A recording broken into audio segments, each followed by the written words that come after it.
नमस्कार आदाब दोस्तों, चलिए आज 26 अप्रैल सुबह देश की ताजा और बड़ी खबरें आपके लिए लेकर हाजिर हैं। चलिए दोस्तों, सबसे पहले डालते हैं सर के ऊपर। सीएम उद्धव ठाकरे ने भाजपा और भगवाधारियों को दी खुली चेतावनी। कहा, हनुमान चालीसा पढ़ना है तो घर पर आकर पढ़िए, दादागिरी करेंगे तो उतार देंगे पक्कल। सीतापुर जेल में बंद आजम खान से मिले कांग्रेस नेता आचार्य प्रमोद कृष्णम। कहा, आजम खान पर जुल्म हो रहा है और अखिलेश यादव हैं खामोश। उत्तर प्रदेश की योगी सरकार का एक और मुस्लिम विरोधी फैसला, पूरे उत्तर प्रदेश में हटाए जाएंगे मस्जिदों से लाउड स्पीकर। बीजेपी के सांसद साक्षी महाराज का मुसलमानों को लेकर विवादित बयान। कहा, पुलिस नहीं आएगी बचाने, घरों में रखे कोल्ड ड्रिंक की बोतलें और तीर कमान, कभी भी कर सकते हैं मुसलमान आपके घर पर हमला। भाजपा को लगा बड़ा झटका, किसानों को कुचलने वाले आशीष मिश्रा ने सीसीएम कोर्ट में किया सरेंडर।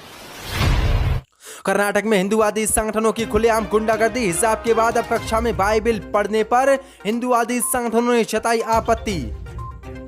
योगी के मंत्री धर्मपाल सिंह का बड़ा बयान। कहा, मदरसों में अब सिर्फ अरबी फारसी नहीं पढ़ाई जाएगी बल्कि तकनीकी पढ़ाई भी की जाएगी। योगी सरकार के एक महीना पूरे होने पर ओम प्रकाश राजभर का बड़ा हमला। कहा, अपराध और बेरोजगार उत्तर प्रदेश में चरम पर। तो दोस्तों, सभी खबरों को एक एक कर विस्तार से आपको बताने वाले हैं। वीडियो को दिल से लाइक कर चैनल को सब्सक्राइब जरूर कर लें। इसी के साथ पहली बड़ी खबर कल सीएम उद्धव ठाकरे ने भाजपा को दी खुली धमकी। कहा, हनुमान चालीसा पढ़ने आए तो घर पर आकर पढ़िए, दादागिरी करेंगे तो उतार देंगे पक्कल। 64 पदें। महाराष्ट्र में हनुमान चालीसा और अजान को लेकर घमासान मचा हुआ है। इसी मामले को लेकर राज्य के सीएम उद्धव ठाकरे ने बड़ा बयान दिया है। उन्होंने कहा कि हनुमान चालीसा पढ़नी है तो घर पर आकर पढ़िए, इसका एक तरीका होता है, लेकिन दादागिरी करके मत आइए। ऐसा करेंगे तो बाला साहब ने सिखाया है कि दादागिरी कैसे तोड़नी है। सीएम उद्धव ठाकरे ने कहा कि हम घंटाधारी हिंदुत्व नहीं हैं, गदाधारी हिंदुत्व का पालन करते हैं। मैं जल्द ही एक रैली करूंगा जहां सबका समाचार लिया जाएगा। ये कमजोर हिंदुत्ववादी आए हैं, ये नकली नए हिंदुत्ववादी हैं, इनके बीच इस पर्दा चल रही है कि इसकी कमीज मुझसे ज्यादा भगवा कैसे। कुछ लोगों के पेट में एसिडिटी हो गई है, उन्हें कोई काम नहीं मिला, बिना काम के भोंगे बचाना ही उनका काम है। मैं उन्हें अहमियत नहीं देता हूं, और जो लोग हनुमान चालीसा बचा रहे हैं और सड़कों पर बचाने का ऐलान कर रहे हैं, मैं उनको चेतावनी देना चाहता हूं कि किसी ने भी अगर ऐसा किया तो उस पर सख्त कार्रवाई की जाएगी। अगर किसी को हनुमान चालीसा बचाना है तो घर पर आकर बचाए। 400 खुली चेतावनी भगवाधारी और भाजपा को उद्धव ठाकरे ने दी है। बड़ी कैलकुलेशन, यूपी की योगी सरकार का बड़ा फैसला। अब उत्तर प्रदेश में मस्जिदों से हटाए जाएंगे लाउड स्पीकर, पूरे उत्तर प्रदेश में चलेगा अभियान। 64 पदें। देश के अलग अलग राज्यों में हो रहे लाउड स्पीकर विवाद के बाद अब उत्तर प्रदेश की योगी सरकार ने भी सख्ती बरतने के निर्देश दिए हैं। यूपी के अपर मुख्य सचिव गृह अवनीश कुमार अवस्थी की ओर से दिशा निर्देश जारी कर कहा गया है कि धार्मिक स्थलों पर लगे अवैध लाउड स्पीकर हटवाए जाएं और 30 अप्रैल तक इसकी रिपोर्ट मंडलायुक्त व पुलिस आयुक्त शासन को उपलब्ध कराई जाए। यूपी में अवैध मस्जिदों पर लगे लाउड स्पीकर हटाने के लिए अपर मुख्य सचिव गृह अवनीश कुमार अवस्थी ने दिशा निर्देश जारी कर दिए हैं। उन्होंने अफसरों से 30 अप्रैल तक रिपोर्ट मांगी है और 30 अप्रैल तक सभी मस्जिदों से जिन पर अवैध तरीके से लाउड स्पीकर लगाए गए हैं उनको योगी सरकार हटवा देगी। 400 बड़ी खबर है। इसी के साथ बड़ी खबर सीतापुर जेल में बंद आजम खान से मिले कांग्रेस नेता प्रमोद कृष्णम का बड़ा बयान। कहा, आजम खान पर जुल्म हो रहा है और अखिलेश हैं खामोश। 64 पदें। समाजवादी पार्टी के वरिष्ठ नेता आजम खान से लगातार सीतापुर जेल में नेताओं का मिलने का सिलसिला जारी है। वहीं अब कांग्रेस नेता प्रमोद कृष्णम ने भी सीतापुर जेल में बंद आजम खान से आज मुलाकात की है। मुलाकात के बाद आचार्य प्रमोद कृष्णम ने कहा कि समाजवादी पार्टी बीजेपी से लड़ने में सक्षम नहीं है।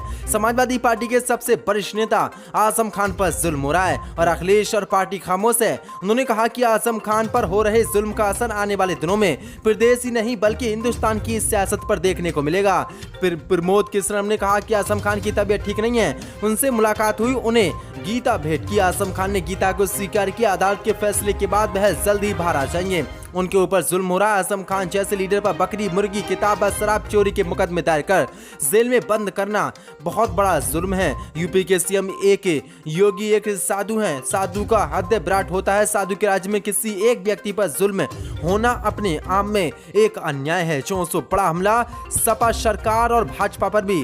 कांग्रेस नेता प्रमोद कृष्णम ने आजम खान से मिलने के बाद बोला है। बीजेपी के सांसद साक्षी महाराज का मुसलमानों को लेकर भड़काऊ बयान। कहा, पुलिस नहीं आएगी जिंदगी बचाने घरों में रखें कोल्ड ड्रिंक की बोतलें और तीर कमान। चौंसापदें अपने विवादित बयानों के कारण सुर्खियों में रहने वाले बीजेपी के सांसद साक्षी महाराज ने बांग्लादेश में विरोध प्रदर्शन की एक पुरानी तस्वीर को भारत का बताते हुए फेसबुक पर एक मुसलमानों को लेकर विवादित पोस्ट लिखा है। इस पोस्ट में उन्होंने मुसलमानों के हमलों के खिलाफ हिंदुत्व को तैयार रहने के लिए आग्रह किया है। बताने की पोस्ट की गई तस्वीर मई 2013 में बांग्लादेश के ढाका में एक विरोध प्रदर्शन के दौरान ली गई थी। बड़ी संख्या में मुस्लिम समुदाय के लोगों को लाठी लिए देखा जा सकता है। भाजपा नेता ने अपने फेसबुक पेज पर तस्वीर साझा करते हुए कहा कि हिंदुओं को ऐसे किसी भी जिहादी हमले को रोकने के लिए अपने घरों में कोल्ड ड्रिंक की बोतलें और धनुष बाण रखने की जरूरत है। उन्नाव के सांसद ने हिंदुओं से मुसलमानों द्वारा इस तरह के हमलों के लिए खुद को तैयार रहने का आग्रह करते हुए कहा कि पुलिस उन्हें बचाए नहीं आएगी और उन्हें अपने बचाव की व्यवस्था खुद करनी होगी। उन्होंने कहा कि अगर ये भीड़ अचानक आपकी गली या आपके पास घर पर आ जाए तो क्या आपके पास उन्हें रोकने का कोई उपाय है? अगर नहीं है तो तैयार हो जाएं। पुलिस आपको बचाए नहीं आएगी बल्कि खुद को बचाने के लिए कहीं छिप जाएगी। तो किस तरह से एक बार फिर से एक झूठी तस्वीर को शेयर करके भाजपा सांसद साक्षी महाराज ने मुसलमानों को लेकर बिगड़े बोल दिए। इसी के साथ बड़ी कीमत कैलकुलेशन भाजपा को लगा बड़ा झटका। किसानों को कुचलने वाले आशीष मिश्रा ने पुलिस के सामने किया सरेंडर। चौंसापदें लखीमपुर खीरी में किसानों को कुचलने के मामले में हत्या आरोपी बीजेपी मंत्री के पुत्र आशीष मिश्रा ने सरेंडर कर दिया है। सुप्रीम कोर्ट ने पिछले हफ्ते उन्हें हाई कोर्ट से मिली जमानत रद्द करते हुए एक हफ्ते के भीतर आत्मसमर्पण करने को कहा था। आशीष मिश्रा केंद्रीय गृह राज्य मंत्री अजय मिश्रा टैनी के पुत्र हैं। आशीष मिश्रा ने मोहलत खत्म होने के पहले ही सीसीएम कोर्ट में सरेंडर किया, जहां से उन्हें दोबारा लखीमपुर खीरी की जेल में भेज दिया गया है। पुलिस की गाड़ी में कड़ी सुरक्षा के बीच उन्हें पिछले दरवाजे से जेल ले जाया गया। पिछले साल अक्टूबर में किसान आंदोलन के दौरान लखीमपुर खीरी में किसानों को कुचलने की घटना हुई थी। इसमें बीजेपी केंद्रीय मंत्री के पुत्र पर हत्या समेत कई गंभीर धाराओं में मुकदमे दर्ज करने के साथ जेल भेजा गया था। आशीष मिश्रा को इलाहाबाद हाईकोर्ट ने फरवरी 2022 में जमानत दे दी थी, जिसको लेकर तमाम सवाल उठे थे।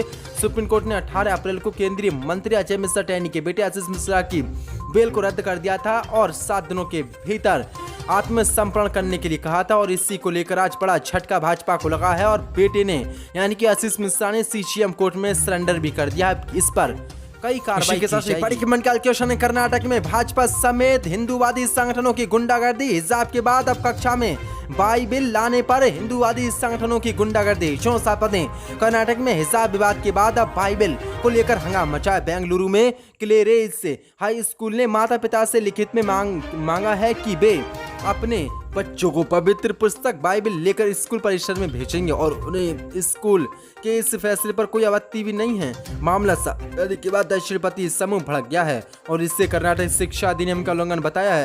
हिंदू जन जागृति समिति के राष्ट्रीय प्रवक्ता मोहन गौड़ा ने दावा किया कि स्कूल गैर ईसाई छात्रों को बाइबिल पढ़ने के लिए मजबूर करा। गैर ईसाई छात्र भी हैं जो स्कूल में पढ़ रहे हैं और जबरन बाइबिल पढ़ने के लिए मजबूर किया जाता है। हालांकि स्कूल ने अपने रुख का बचाव किया और कहा कि ये बाइबल आधारित शिक्षा प्रदान करता है। इस बीच कर्नाटक के मुख्यमंत्री बासवराज बोई ने रविवार को कहा कि राज्य में दंगे करने वालों पर लगाम कसने के लिए उत्तर प्रदेश मध्य प्रदेश मॉडल की कोई जरूरत नहीं है।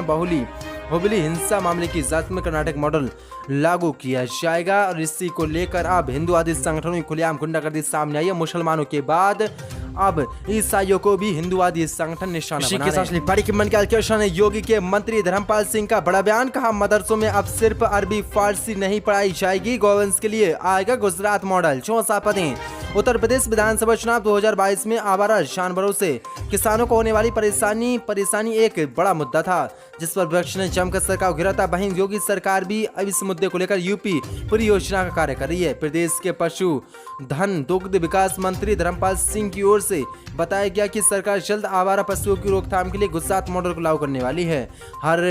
हर गौशाला में भूसा बैंक बनाया जाएगा और 1 साल के अंदर सरकार छुट्टा जानवरों की समस्याओं को खत्म कर देगी।